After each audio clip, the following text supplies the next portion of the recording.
Hi everybody, this is Dr. Daulton from Chiropractic, and I just returned home from another incredible seminar. This time it was in San Francisco, California, which by the way, we couldn't have had a better location. If you've never been there, I gotta tell you, you need to go visit at some point in your lifetime. The views are incredible, the city itself has a lot to see, and the food is unreal. I mean, really, it's just a great place to go visit if you ever get the chance. But the seminar itself was really fantastic this time, and I got a lot out of it. So I wanted to make a short video for you today just to cover one thing that I learned from the seminar that I think that you're going to find interesting. Now, of course, I can't take credit for what I'm about to teach you today. I want to make sure I give credit where credit is due. So the seminar that I was attending was put on by a group called Winner's Edge Chiropractic Consulting. And this is the same organization that I do my boot camps with that you guys have heard me talk about in the past. But it's a fantastic group. And of course, it's a group of doctors that all come together with the goal being to learn how to help as many people as we possibly can. That's what it's all about. And if you are a chiropractor and you're watching this video right now, I strongly encourage you to look into them if you're interested in helping as many people as you possibly can through your career, which is really what it's all about for us doctors, okay? And of course, this group is led by a man named Dr. Tori Robeson, who's a great friend of mine and an amazing chiropractor, so I strongly recommend that you look into them. Now, the information that I'm going to present to you today was actually presented originally by a man named Dr. Reggie Gold. And if you're not familiar with who he is, he's a very well-known chiropractor within our profession. Now, Dr. Gold practiced, of course, back in the day, and he's one of the chiropractors that is known for his ability to communicate chiropractic in a way that was very easy for people to understand. And he actually played a major role in bringing the chiropractic profession to where it is today within the healthcare system. So he's had a huge impact on our profession. And we were watching a video of him making a presentation, and here's what he was talking about, and this is actually what I want to share with you today. He says that explaining chiropractic is as simple as drawing the letter N. And what he said was that chiropractic is really all about human performance, and we want to make sure that our body is performing at its highest level possible, correct? Now, this is where a lot of people get mixed up with chiropractic because most people believe that chiropractic is all about back pain or neck pain or headaches or whatever the case may be, and that really isn't the case. Now, I will say that we help a ton of people who experience back pain and these types of health conditions. However, chiropractic is really about making sure that your body is performing at its optimum so that you can have the best life experience possible. Now, what controls a high-performing body is body chemistry. Now, you guys, if you've watched my videos before, you know that I talk a lot about the nervous system, and I speak a lot about how the nervous system is electrical in nature. One thing that I have not ever addressed with you, though, is body chemistry, which is also a very important component to making sure that the body is functioning at its optimum. Now, when I talk about body chemistry, you have to understand that there's a lot of chemicals within the body that the body creates, and that allows everything to work better. So let me give you a few examples of this body chemistry. Many of you know that my first degree is actually in biological psychology, and if you're not familiar with what that is, basically it's studying what happens within the brain when we have certain thoughts or certain emotions or certain life experiences. And that was something that I was very interested in when I was young in my college career. But when we look at this study, what we actually find is that there are these things called neurotransmitters that are created in the brain. And these neurotransmitters are chemicals that are basically controlling what we experience in our lives. So for example, there are certain neurotransmitters that make us feel happy. There are other neurotransmitters that make us feel sad, things that, cause us to be unhappy or angry or whatever the case may be. So all of these different emotions and thought processes are being controlled by these chemicals that are being released in your brain. There's another type of chemical that we call hormones. We talk about the endocrine system. So a good example of that would be insulin. Many of you are very familiar with this. Well, what is insulin?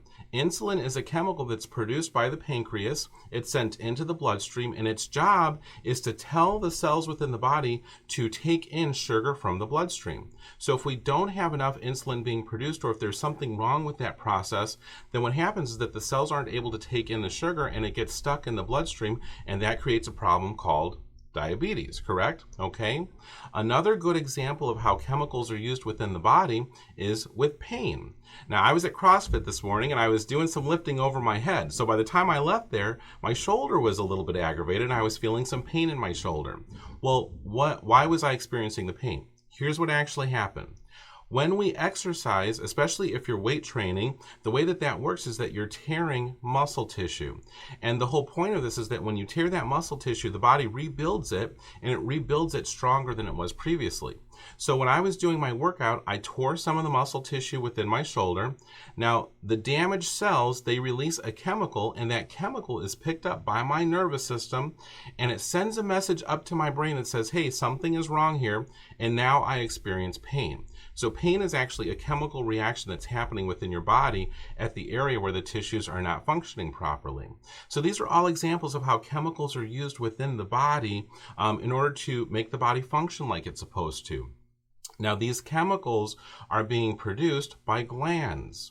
And there's thousands of glands in the body. They're everywhere. And their sole purpose is to produce these chemicals and to make sure that there's enough chemicals that the body is functioning at its optimum. Now, these glands are controlled by your nervous system. And here's where we start wanting to talk about chiropractic. Remember that the nervous system controls absolutely everything within the body, including the glands of the body that are producing the chemicals that your body needs to function properly. Now, the nervous system, remember, is composed of three parts. We have the brain, which lives inside the skull, the spinal cord, which lives inside of your spine, and then the nerves that leave the spinal cord, they travel out to the body, and they're basically controlling what is happening within us. Now, you guys have heard me use this analogy before, but I want to make sure that in case you've never seen one of my videos, that I explain this thoroughly for you. Your nervous system works just like the electrical system within your house. You see, you have a power source to your house, which is the electrical lines outside of the house. That would be what the brain is, okay? From there, the power comes into the house and it goes into your breaker box, which is just like your spinal cord. And then from there, that electricity is distributed through all the individual wires that go to all the different parts of your home, and that's how electricity runs your house. Well, those wires would be just like the nerves in your body. Now, let me ask you a question here. What happens if a breaker switch cuts off? Well, it cuts off the power to whatever wires are going to different parts of your house, correct? Or are being controlled by that breaker switch. And of course, the solution is we have to find the breaker switch that's cut off and we have to flip it back on.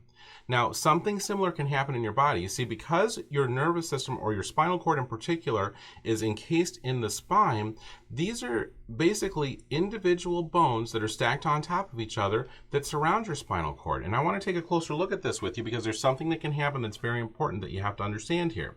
Now, if we take a close look at your spine here, here's what you're going to see. This is just a model of two vertebrae in your back, and you can see that we've got a bone stacked on top of another bone. There's a disc here, which is a cushion between the bones, and then you'll see that the bones come together, and back here they form this opening where the nerve is exiting the spine. And this is how the nerve travels out to the body and sends electricity for it to function better.